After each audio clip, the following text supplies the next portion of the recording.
سلامونه د ناتوانه او نامناسبې ډبرې ځانګړتیاوې که چیرې زموږ یوټیوب چینل مو نه وي سبسکرایب کړی زموږ یوټیوب چینل در سره سبسکرایب کړئ او ویډیو در سره خوښه کړئ. لومړی ضعیفه ډیره نرمه وي او د ځمکې د سر څخه راجمع شوې وي او د دوامداره ګرمۍ او سړه هوا له امله پکې میده درزونه منځته راغلي وي.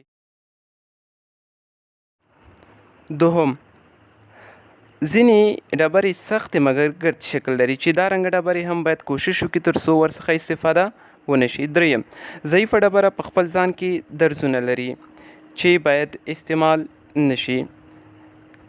څلورم، ضعیفه ډبره چونه لرونکي او شړیدونکي مواد په خپل ځان کې لري چې تصویر یې تاسې په ویډیو کې در سره لیدلی شئ. پنځم ډول ډبره، دا هغه ډبرې دي چې د څټک په وهلو سره خفیف او بیکاره اواز ورکوي. شپږم، د ضعیفه ډبرې وزن ثابت نه وي او د اوبو په رسیدلو سره یې وزن تغییر کوي او زیاتیږي، یعنې ضعیفه ډبره اوبه جذبوي. که مو زموږ ویډیو خوښه شوې وي یوټیوب چینل مو در سره سبسکرایب کړئ.